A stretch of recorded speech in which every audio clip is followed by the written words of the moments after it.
Holy shit, where the fuck was I? Kevin, you there?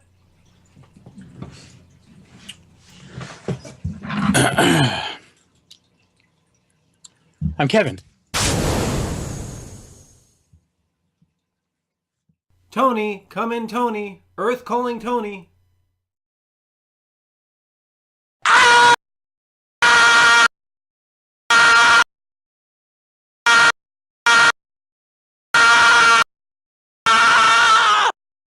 Whoa!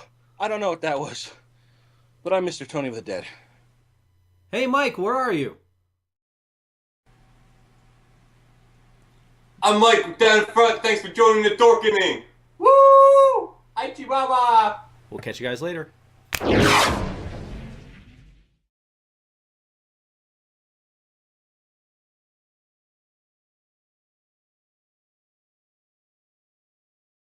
Hey everyone, 13th Wolfman here. Today I have with me Carmine Capobianco. That you might know him from films like Psychos in Love and Cemetery High. You know. So here he is. He's a writer, he's an actor, and father. Carmine, welcome to Sit Down. It's nice to be here, Wolfie. Thanks for having me, man. Oh, dude, I had a great time when you were on the live show with the Dorkening. I had a great time talking to you. So. Oh, well, thank you. I had a great time talking to you guys, too. Even Leo. Yeah. I figured you'd say Tony, but Leo. I don't remember any Tony. So how you been, man? I've been well. I've been well. Sad weekend. Lost a few friends to heart attacks, which was kind of sad, but life must go on. So. I read that on your Facebook. Yeah. Yeah, it was just an awfully sad weekend. There was quite a few. That's a bummer. Yeah, and then I had to put a cat down last week. One of our cats. He was kind of old, and so it wasn't a good week. But now, this is what, Tuesday?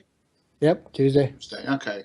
So far, things have been okay. So now we're here to have a good time and celebrate you guys and the people that we have left, and movies and boobs. I don't know. So just to give some of the listeners an idea, how did you get into the movie making business? I slept with a couple of producers, and they no, I ran I had a photo studio and a modeling agency, and a local guy who was doing a music video called me, and he said he had a real good voice. He said, "Need a model." I said, "Okay, come on up." And he came up, and we started talking, and we kind of became friends within the first 15 minutes, and had so many different, so many of similar tastes and a lot of things. And he said that wants to work on a short film and then a feature, and he asked if I was interested in helping out. I said, yeah, sure, because I just graduated from college with a degree in film photography. Oh, cool. So we became hard and fast friends, and we shot The Only Take, which is, you can see, it's our very first short that we shot together. It's on the Cycles in Love Media Blasters disc. And then we shot Disconnected. We raised the money and shot our first feature. Here, hold on. Okay.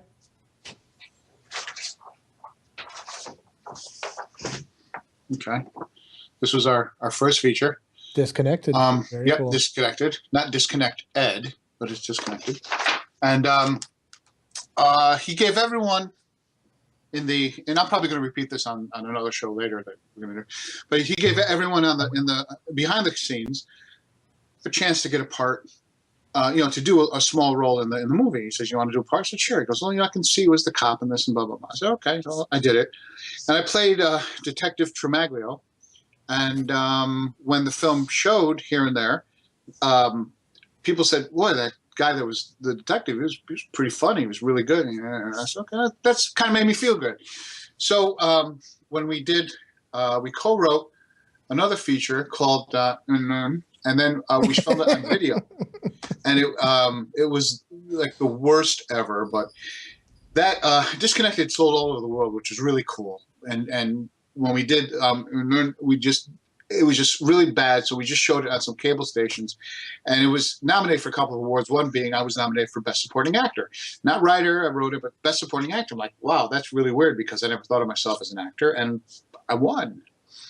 So after it was all over, Gorman was the director. He said, let's do another movie. I want you to star in it because you're doing so well, or made up some stuff, whatever it was.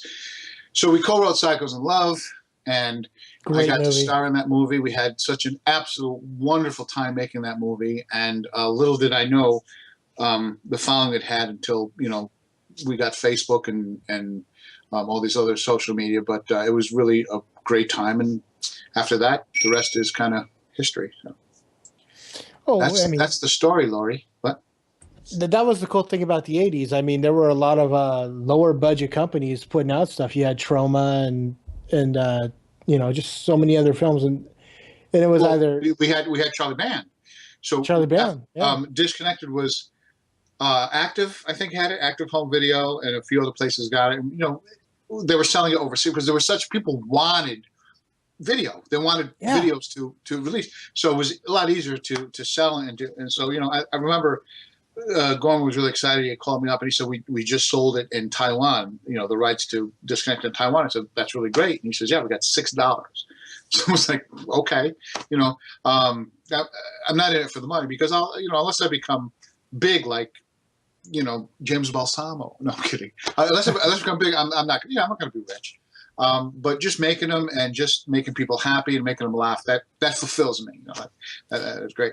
But then when we made Psychos in Love, we shopped it around. Gorman flew out to L.A. or wherever Charlie Band was at the time, and Charlie Band was running, as you know, Full Moon Entertainment. And he liked Psychos in Love, and he bought it, and he offered us a 4-picture deal, and we're like, so we took it. Yeah, Charlie Band is like the modern day, in the 80s, he was pretty much the modern day Roger Corman, Yeah, to a certain degree, just nowhere near as talented as Corman. But I'm just saying that. Charlie Band, he didn't, as far as I know, he didn't direct anything really mind-boggling, but no. He was a promoter, Wolfie. He did like for instance, when he gave us our 4-picture deal, he said, I'll buy Psychos in Love, and then when you go back to Connecticut, he said this to Gorman, when you go back to Connecticut, you guys come up with 10 story ideas and then send them to me, and then I'll pick 4 of them, and those are the movies that we're going to do. Then I want you to start working on a script for the first one. So we sat down, we came up with 10 story ideas, Gorman typed them up, sent them to Charlie, and he chose 4, and by the time those 4 that he chose came back to us, we opened up Variety magazine, and he's got posters made of these movies that we didn't even know we were doing yet, and trying to sell them overseas. We're like, holy crap!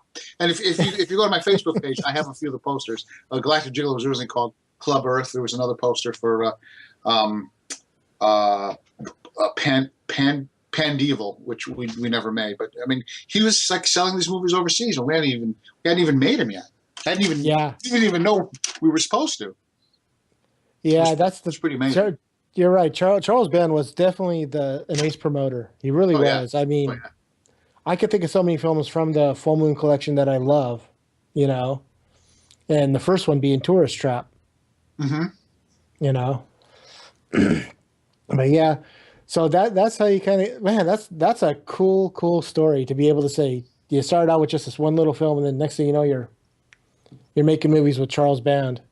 He was giving us an incredible amount of money. We were filming in 35 millimeter. He was sending us the film to film it. And, we were struggling to make Psychos in Love. We shot that in 16 millimeter. And in the days before video, when you were shooting a movie, video, or even now, you don't even need video. You're just, you're shooting digital, and it's just like on this little... but in those days, you had to buy the film, you had to develop the film, you had to, it was negative, you had to take the negative, make a print, you had to look at the print, then you had to do a rough edit on the print, then you had to edit the negative, and then they would make a final print from the negative. So it was like all this film you had to pay for the film, you had to pay for developing, you had to pay for everything. So out of a $60,000 budget, nowadays, if you do a $60,000 video production, I mean, that's a lot of money now, and you got people on set who are eating well, and, maybe the director gets a new pair of socks or whatever. But in those days, $60,000, that just went for film and developing. And that was it. Nobody got paid. You paid for it by the foot. Yeah. It we used to get what they call short ends. Are you familiar with that term? Yes, I know. Yeah, that's all the ones that people would buy like 35 feet of film or whatever. And then with the ones that the pieces that they didn't use up, they would put them all together and make a roll. Mm-hmm. And that's what we would buy because it was just cheaper. Yeah. So that's pretty cool. Am I green? Do I look green to you? A little. It's not a big deal. Yeah. Yeah, and then there was Tarantino. Tarantino says the best thing to do is if you're going to shoot a movie is rent the equipment on the weekend. Uh-huh. Rent it on a Friday. That way you get it for the whole weekend, and you got to take it back on a Monday. It's like you still get charged just for the one day, even though they get for like 3 days. Mm-hmm. Yeah, no, he was right. Fortunately, when we shot Cycles of Love, the director owned the camera. That's cool. But when we shot, I don't know if we had to rent the camera when we shot Galactic Gigolo and Cemetery High, but that was a 35 millimeter. We had I don't know, it was a Panavision or whatever it was, but yeah. So that was cool seeing that in the theater because it was, seeing that in 35. So you mentioned one of my favorite films, but I know from the last time when you were on the live show with Dorkney, it's not one of your favorite films, and that's Cemetery High. Yeah, what's wrong with you, Wolfie? I was a product of the 80s. I mean, I was a teenager during that time when all what was referred to as shittios shot on video films came out, Mm-hmm. And so I no matter how good or bad the film was, it was always something to watch. Mm-hmm. And I just love Cemetery High. Yeah, I'm gonna have to watch it one of these days. I never actually saw the whole thing. I'm looking at it. I'm like, I can't get through this. And that was a totally different film from what we set out to make. I think I mentioned that in the last show that we had filmed it completely. And then Charlie Band's like, oh, whoa, this isn't the script you sent me. And we're like, well, yeah, it was. So we went and did this really goofy thing. And it was really like the original was really funny. It was really more comedy horror. Yeah, it was. It had close to the same flavor, I guess, as the I'll call it the remake, where it was pretty intense with the women and stuff like that. But the protagonist of the movie, the guy who was I forget what he was. He was a preacher or a reverend or whatever. He was horrible in the first time we shot it. He was it was really dark and spooky and creepy. And my character, which you see at the very end, just comes in. You're like, who the hell is that guy? I had this like huge part, and I was Donna Davidge, who played the gangster Moll in Galactic Gigolo, and she was the crazy dancer in Cycles of Love. She played my wife in Cemetery High, and we were like burnt out hippies from the '60s, and she was Sunshine, and I forget what our names were, but it was the kind of like. We were so burned that it was like having, it was like Cheech and Chong almost, where how Chong is like his character is totally like out there, and that's the way we were. And I mean, there was a scene where I was smoking a joint. It was about this, it was like this, and but I mean, it was just ridiculous. I'm falling downstairs and all kinds of. So there was a lot of slapstick. But when it turned to the Reverend and stuff, it was just really dark and really. He was sick, man, real sick in the first movie. So, is there any chance of a surviving copy of that film being around? I don't think so. I was talking to one of the guys. He was a kid when we made the movies, and we were talking about Galactic Gigolo, and most of the people who were involved in that don't like the way it came out, only because we sent the. Part of the budget that we had, none of the budget that we had included the processing of the film. So we would shoot it and we'd send it to California, and they would develop it and they process it and everything. And when we had shot Galactic Gigolo, we used these gels and made all these pretty colors, make it look really like a comic book. There were all these bright colors and bright lights, and it was really beautiful, you know, the way we had it lit. But they didn't get it, and they sent it out there, and they're like, "Oh my God, what are this? Everything's blue!" And they corrected all the colors. So when you watch Galactic Gigolo, no matter how good a print you have, it looks kind of muddy. Oh, And it's not wow. supposed to look that way. It's supposed to be very bright and cartoony. And then when they edited the climax of the movie, you know, where I have the ironing board, and we have pies, and we have hoses and Indians with flaming arrows and all kinds of things. They just didn't get the pacing of the editing, so it's like it defeats the purpose of, you know, it was supposed to be a real crazy, I don't want to say Benny Hill like, but that kind of pacing was really quick, really funny. So okay. it didn't work out that way. So. Benny Hill, you know, the Keystone Cops type of thing. Exactly. You're exactly right. Yeah. That's cool. Yeah. And Galactic Gigolo, another favorite of mine. I do love that movie. I don't mind it. I don't mind it. It makes people happy, so that's cool. I was doing an interview a couple of weeks ago, and there was the woman interviewing me, Dr. Rhonda Bachman. I don't know if you know her, but she's one of the most awesome women ever, and she's a huge fan of Cycles in Love, and she loves the trailer for Galactic Gigolo. And I mentioned to her that there's a scene in Cycles in Love that we redid word for word in Galactic Gigolo, and she says, "Oh my God, what is it?" And I told her what it was. She had to go back and watch it because she never made the connection. I think that's really cool. Do you know the scene I'm talking about? Not off the top of my head. I mean, I know Cycles in Love. Right. I'm so disappointed. I know Cycles in Love, and I know Galactic Gigolo, but I just can't. Do you remember Ruth Collins? Okay.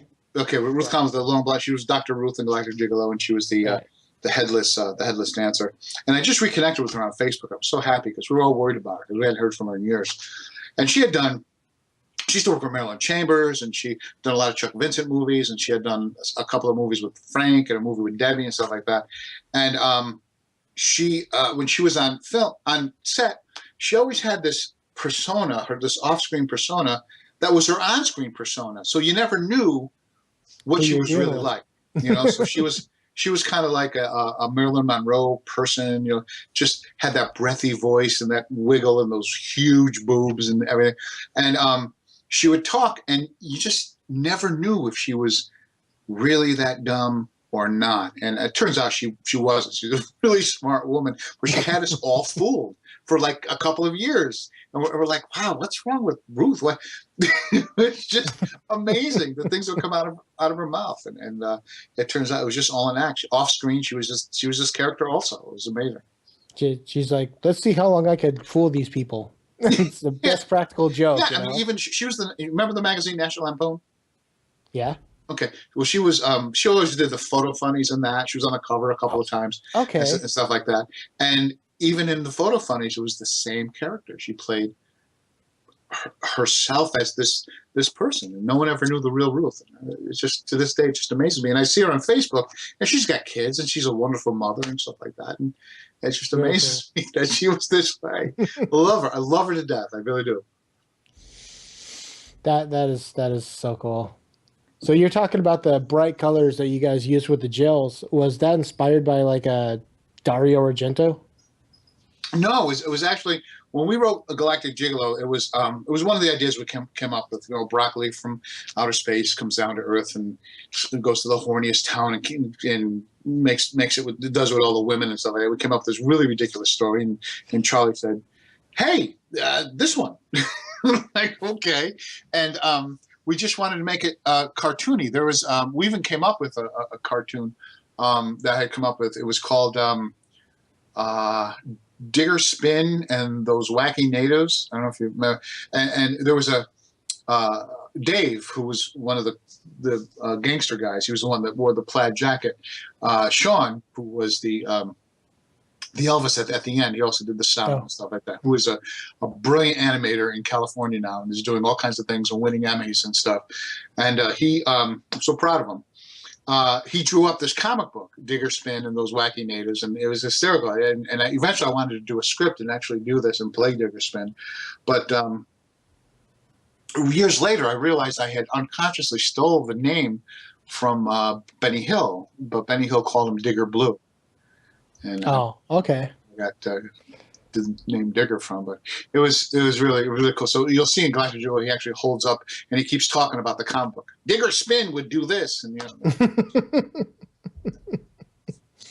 Well, I mean, when it comes to like color palettes, I think Argento's probably got the best color palette. You know, when it comes, if you know any Argento stuff. Yeah, but I think Dario was doing it. I'm on a first name basis with him. Okay. Dario would do it for a completely different reason than we would do it. That we were doing it. Yeah. He did it, you know, and when we did Sins of Dracula last year, Richard Griffin, who directed that, did that a lot. You'll see if you look at the stills, and eventually I hope you see it. There's scenes in there that are, you know, he uses these gels and blue. And Jill Poisson, who was the DP, she's just, oh my God, she's just so freaking amazing. But the lighting there was very Argento-ish. And in Galactic Gigolo, it was used to make it cartoony, make it bright, make it colorful, and make it look like almost like a kid's cartoon, because it basically was. I mean, it was a silly story, and we just added the sex and the nudity to it, you know, which, you know, you had to do in the 80s. So you have 4 kids. I do. And one of them, one of your daughters is followed you into acting. Yes, because I think she's Annie, and I'm sorry, I know she's Annie. I think she followed me because she thinks I'm a horrible actor, and she truly is so much better than I am. But she's really good. I mean, I've seen her do everything from silly plays all the way to Shakespeare. You know, the lead in As You Like It. She is just absolutely fantastic. I'll have to send you a link to one of her other short films that she was just great in, and really. And I'm not into zombies anymore. I'm kind of tired of them. But she did this little zombie thing, and she was really great. She's funny, and she even kind of, out of all my daughters, I think she looks the most like me, which is I don't know if that's to her detriment or what, but she's like a very pretty me. So, which is really cool.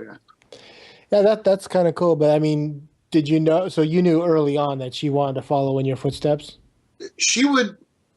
I'd be sitting in the living room reading a book, and she's like 4 years old, and then she would stand up on the coffee table and say, "Dad, look at me!" And then she would go into this song and dance and this little, you know, comedy routine. And I'm like, "That's great, Annie." And then she'd go and she'd change clothes and come out with a whole new outfit and do something different. So did I think she? Yeah, I think. You know, okay. And then even in grammar school, she you know, she would do a lot of the plays and she would do a lot of the musicals. And she beautiful voice, and I wish she had pursued it. But she said, "Dad, there's so many people who sing better than I do." I'm like, "Well, you sing pretty damn good," you know. So she wasn't hanging out with a kid named Mick and Judy and saying, "Hey, kids, let's put on a show." Let's put on a show. That's right. down in the barn in the back. Yeah, she was doing that. Yeah, she's good. In fact, I got her James Balsamo, who you had on the show. I said to him, you know, he said, you know, "Can you come up and do this scene of when I'll come down and do the scene?" I said, "Sure." And I came down and I was hanging out with Annie because Annie lives in Brooklyn. So I had Annie with me, and I said, you know, "Would you mind putting Annie in the scene?" He goes, "No." So Annie got her first IMDb credit thanks to James. And then she actually did was it Catch of the Day? She did a scene with me and another one of my friends that was in Model Hunger. So it was really cool. James is a cool guy. As much as I tease him and tell him he's a dookie head, but he's really a pretty cool guy. Everyone thinks that he's my son, which is, you know, kind of insulting, but it's just because we're both like really freaking hairy. And in the summer we wear shirts with our t-shirts, all this freaking bush coming out of our chest, and our arms are really hairy. And both have these hairy shoulders, and it's pretty disgusting. But James has big muscles, and I'm kind of wimpy. So yes, but in the wintertime, you don't have to worry about the cold. Yeah, we don't even look alike. Yeah, because, you know, he's this dark, you know, guy. Yeah, that's cool. I loved Catch of the Day. Did you? Yeah. So far, cool as hell. When it comes to the James Balsamo movies, Cool as Hell is my favorite. Is it? But Catch of the Day is right behind it. As my, you know. Cool as hell. Is that the one where I'm the gypsy guy?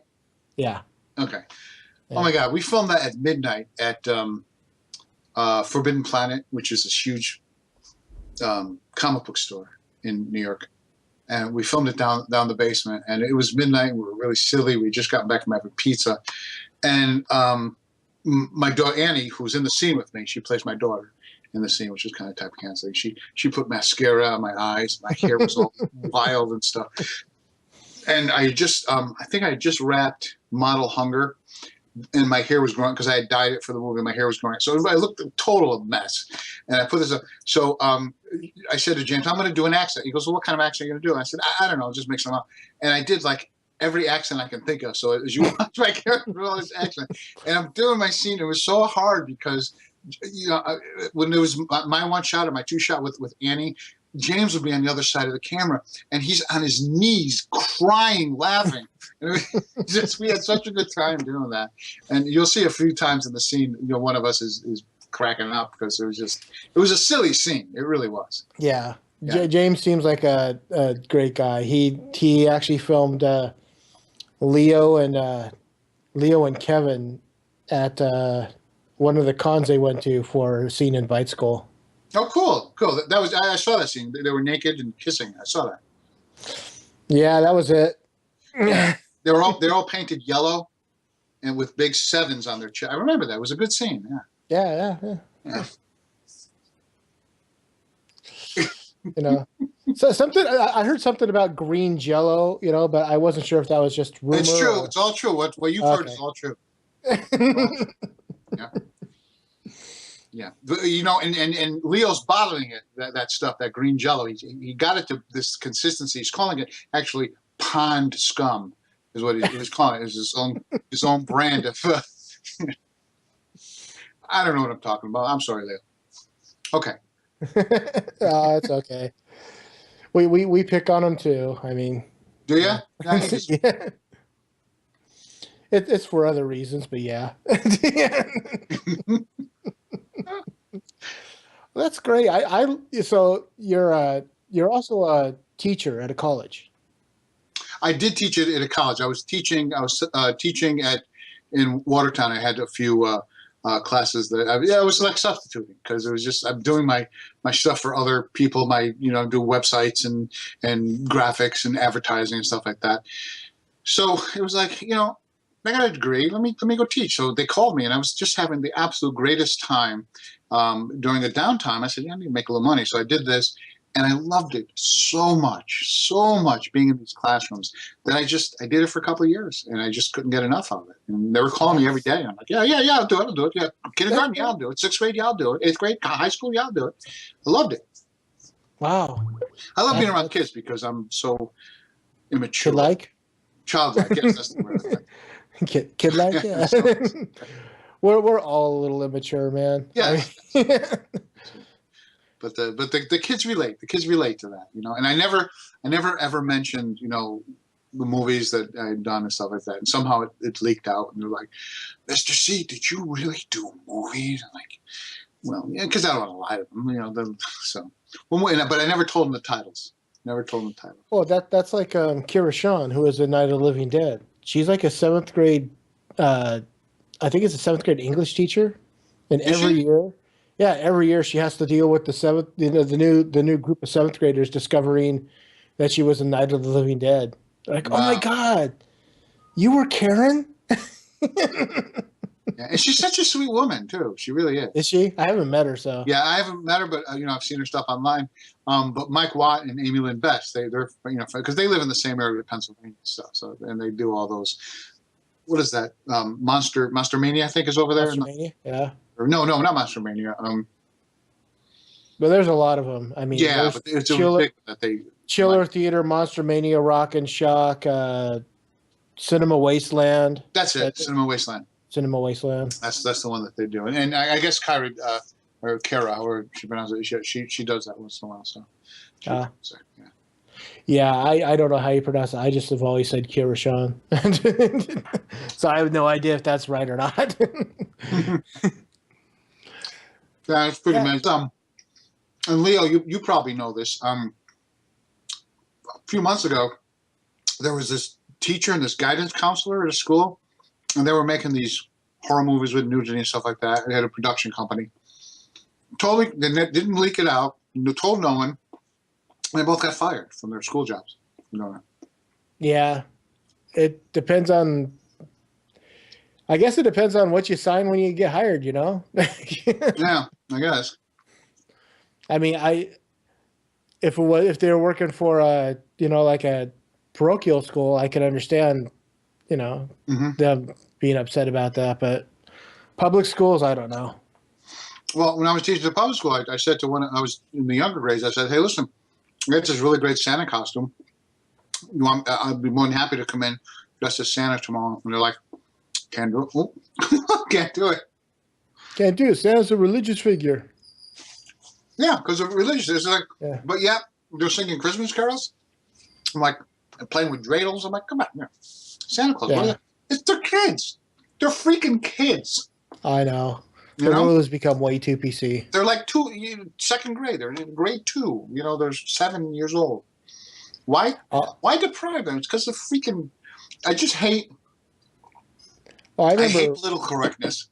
I know. I hate people who are afraid to. I shouldn't even say hate. I don't. I'm not happy with the people who are afraid to say what's on their mind because they're afraid of offending somebody. All these comedians like Chris Rock aren't even doing college campuses anymore because they do this college campus and he'll say something that borders on insulting to, and the college students are going crazy. What happened when I was in college? Anything went. You're supposed to be very open-minded when you're in college. Not like, ooh, can't say that. No. I remember about 5 or 6 years ago at the airport here where I live, they had Christmas trees up.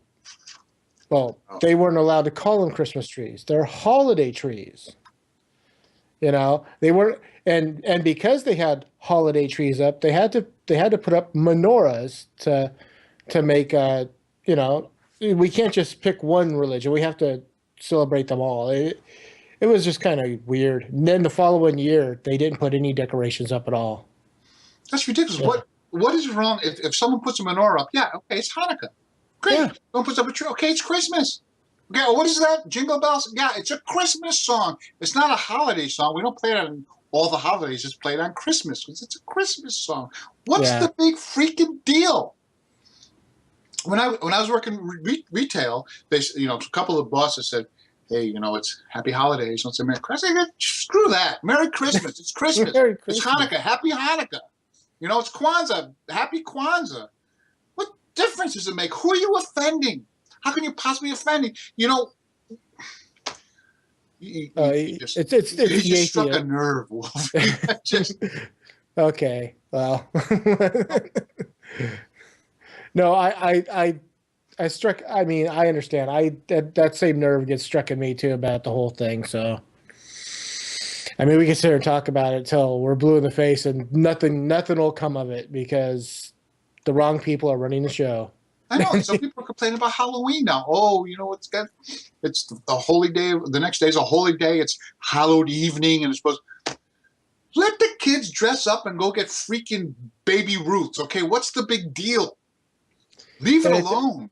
And it depends on what culture you're part of, whether the next day is a religious day. Because, I mean, in the Mexican culture, it's the Day of the Dead. And let them celebrate. And I'll celebrate too. I don't care. Yeah. The thing that hurts me the most, that hurt me the most, when I first got out of college, I got a job substitute teaching.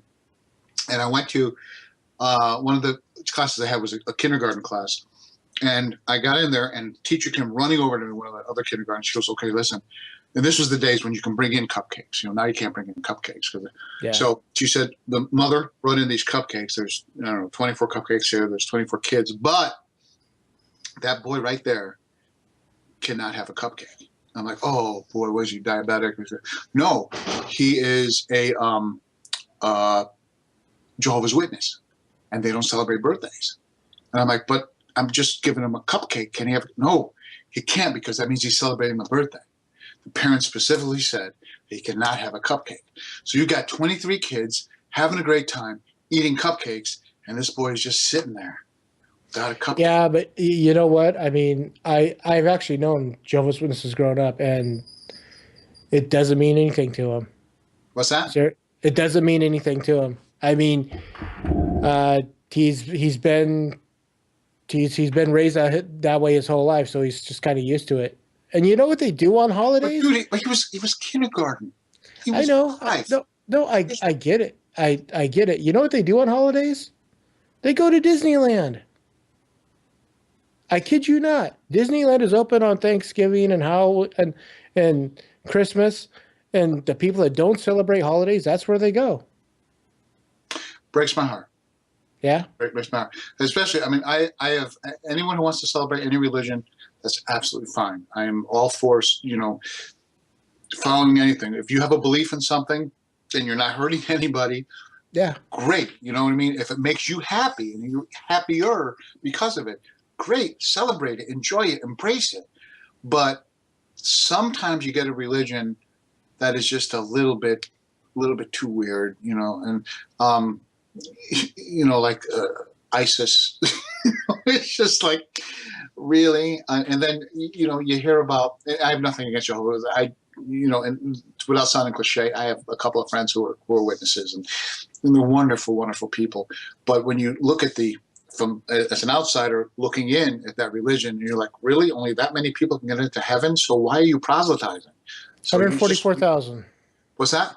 144,000. Yeah, it's 44,000, 144,000. But why do you proselytize? If you want to bring in more people to follow that religion, you're narrowing it down, man. Just I know. 44,000. That's it. Stop it. And But Yeah, I never understood that. It's like there's 144,000 people that are going to go to heaven, but we have 3 million witnesses.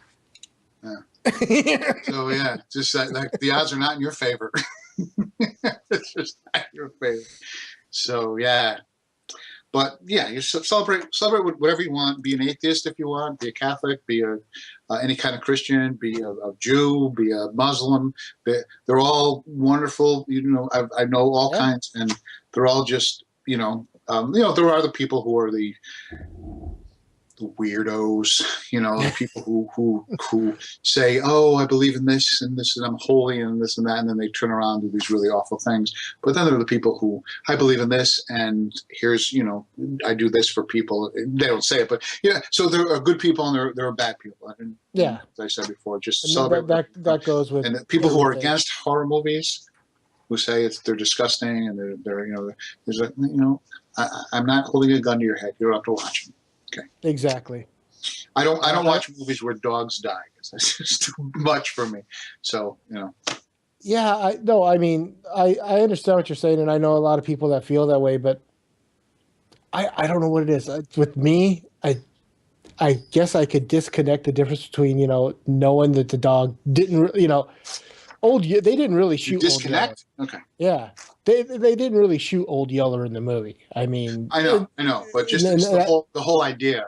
Yeah, but I'm just saying with me, it's like I'm sort of go, I mean, it's a sad story, but I'm like, oh, I know that I don't know. It's just me. Yeah, it's just like when what was that movie with Will Smith? It was The End of the World.